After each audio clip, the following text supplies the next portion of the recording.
ഞാൻ പറയട്ടെ, ഇതൊരു ഹെൽത്ത് ഇൻഷുറൻസ് വീഡിയോയുടെ പ്രൊമോഷനോ കാര്യങ്ങളോ ഒന്നുമല്ല. എനിക്ക് എൻ്റെ ലൈഫിലുണ്ടായിരുന്ന ഒരു എക്സ്പീരിയൻസ് വെച്ചിട്ടാണ് ഞാൻ ഈ വീഡിയോ ചെയ്യുന്നത്.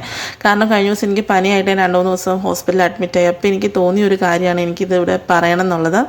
ഞാനൊരു ഹെൽത്ത് ഇൻഷുറൻസ് കമ്പനിയിലാണ് വർക്ക് ചെയ്യുന്നത്. പക്ഷേ ഇതേവരെയായിട്ട് എൻ്റെ ഒരു വീഡിയോയിൽ പോലും ഞാൻ ഹെൽത്ത് ഇൻഷുറൻസിന് പ്രൊമോട്ട് ചെയ്യുക അങ്ങനെ ഒന്നും ചെയ്തിട്ടില്ല. കാരണം എനിക്ക് എൻ്റെ പാഷനും പ്രൊഫഷനും കൂടി കൂട്ടിക്കുഴയ്ക്കാൻ താല്പര്യമില്ലാത്തതുകൊണ്ടിട്ടാണ്. പക്ഷേ ഇതിപ്പോൾ ഞാനിവിടെ പറയുന്ന കാര്യം എന്താണെന്ന് വെച്ച് കഴിഞ്ഞാൽ, നമ്മൾ കഴിഞ്ഞ ദിവസം ഞാൻ മെഡിക്കൽ കോളേജിൽ പോയിട്ടുണ്ടായിരുന്നു എൻ്റെ അമ്മയുടെ കൂടെ. കുറച്ച് അമ്മയ്ക്ക് വയ്യാഞ്ഞിട്ട്. അപ്പോൾ അവിടെ നിന്നുണ്ടായിരുന്ന എൻ്റെ ഒരു എക്സ്പീരിയൻസ് കഴിഞ്ഞ 2 ദിവസം കഴിഞ്ഞപ്പോഴാണ് ഞാൻ പനി പിടിച്ചിട്ട് എന്നെ നേരെ കൊണ്ടുപോയത് കിംസിലേക്കാണ്. അപ്പം നമ്മൾ അവിടെ വെച്ചിട്ട് എനിക്ക് തോന്നിയ ഒരു കാര്യം, നമുക്ക് പൈസ ഉണ്ടെങ്കിൽ 2 സെനാരിയോയും ഭയങ്കര ഡിഫറെൻ്റാണ്. കാരണം മെഡിക്കൽ കോളേജിൽ പോകുന്നത് വയ്യാത്തൊരാളുടെ കൂടെ പോകുന്ന ആൾക്ക് വരെ അവിടെ ഓടി നടന്ന് അവിടെ എല്ലാം ചെയ്ത് കഴിഞ്ഞ് വരുമ്പോഴത്തേന് അയാൾക്കും കൂടി അസുഖം പിടിച്ച് വയ്യാത്തൊരവസ്ഥയിലാവും. കാരണം ഞാനത് അനുഭവിച്ചതാണ്. അത് കഴിഞ്ഞിട്ട് 2 ദിവസം കഴിഞ്ഞ് എനിക്ക് പനി വന്ന് ഞാനവിടെ കിടന്നപ്പോൾ നമുക്കൊന്നും അറിയേണ്ടി വന്നിട്ടില്ല. AC റൂം, ഫുഡ് സമയാസമയം എത്തുന്നു, ഡോക്ടേഴ്സ് നമ്മളെ സമയാസമയം വന്ന് നോക്കുന്നു, നഴ്സസ് ആണെങ്കിലും അതെ. അതുപോലെ നമ്മൾ റഷായിട്ട് അല്ലെങ്കിൽ ഭയങ്കര മോശമായ രീതിയിൽ അവർ നമ്മളോട് ബിഹേവ് ചെയ്യുന്നില്ല, നല്ല രീതിക്കാണ് നമ്മൾ ട്രീറ്റ് ചെയ്യുന്നതും.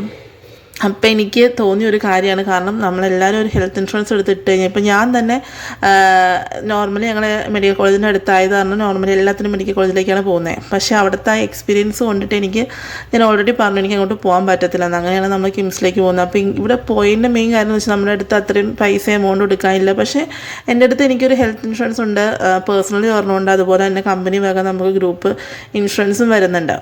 അപ്പോൾ ആ ഒരു സംഭവം നമുക്കിവിടെ പ്രയോജനപ്പെടുന്നുള്ള ഒറ്റ കാരണത്താലാണ് അവിടെ പോയത്. അതുപോലെ തന്നെ പ്രയോജനപ്പെടുകയും ചെയ്തു. നമുക്ക് ഫുൾ എമൗണ്ട് ക്ലെയിം ചെയ്ത് എടുക്കാനും പറ്റി. സോ അതുകൊണ്ട് എനിക്ക് ഭയങ്കര ഹാപ്പി ആയിരുന്നു. കാരണം നമുക്ക് എക്സ്ട്രാ വലിയ എമൗണ്ട് ചിലവായും ഇല്ല. പക്ഷേ നമുക്ക് അത്രയും നല്ല രീതിക്ക് അവിടെ നിന്ന് ട്രീറ്റ്മെൻറ്റും കാര്യങ്ങളൊക്കെ കിട്ടി. നമ്മൾ നല്ല ഹാപ്പി ആയിട്ടാണ് പോകുന്നത്. ഞാൻ അവിടെ നിന്ന് പോരുമ്പോൾ പറയുന്നു, എനിക്ക് സങ്കടം വരുന്നു ഇവിടെ നിന്ന് പോകാനായിട്ടെന്ന് ഞാൻ ഇതിനോട് തമാശയ്ക്ക് പറഞ്ഞു. പക്ഷേ സത്യമാണ് ഞാൻ പറഞ്ഞത്. അപ്പോൾ നമ്മളെല്ലാവരും നമ്മുടെ ലൈഫിൽ ഹെൽത്ത് ഇൻഷുറൻസ് എടുത്തിട്ട് എപ്പോഴും നല്ലതായിരിക്കും. ഇത് ഞാൻ പ്രമോഷൻ്റെ കാര്യങ്ങൾ പറയാനല്ല, പക്ഷേ ഞാൻ അവിടെ കിടന്നപ്പോൾ എനിക്ക് തോന്നിയ ഒരു കാര്യമാണ്. ഇത് കേട്ടിട്ട് ഞാൻ ഈ കേൾക്കുന്നതിൽ ഒരാൾക്കെങ്കിലും ഒരു മാറ്റി ചിന്തിച്ച് നമ്മുടെ ഫാമിലിനെ നമ്മളെ ഒന്ന് പ്രൊട്ടക്റ്റ് ചെയ്യാൻ പറ്റുവാണെങ്കിൽ. കാരണം എനിക്കറിയാം, ഞാൻ അനുഭവിച്ച ആളാണ്. ഞാൻ മെഡിക്കൽ കോളേജിൽ പോയിട്ട് അവരുടെ ചീത്ത വരെ കഴിഞ്ഞ ദിവസം കേട്ടിട്ട് ആണ് ഞാൻ ഇവിടെ വന്നത്. അപ്പോൾ അത് വെച്ചിട്ട് ഞാൻ നോക്കിയപ്പോഴത്തേനും എനിക്കിത് പറയാൻ തോന്നി. അതുകൊണ്ട് മാത്രം ഞാൻ ഇവിടെ നിന്ന് പറഞ്ഞാണ്. എന്തെങ്കിലും ഡൗട്ടോ കാര്യങ്ങളോ ഹെൽത്ത് ഇൻഷുറൻസിനെ കുറിച്ച് ഉണ്ടെങ്കിൽ നിങ്ങൾക്ക് അത് എന്നോട് ചോദിച്ച് ക്ലാരിഫൈ ചെയ്യാം. സോ ഈ വീഡിയോ അത്രയേ ഉള്ളൂ. Tata, bye bye.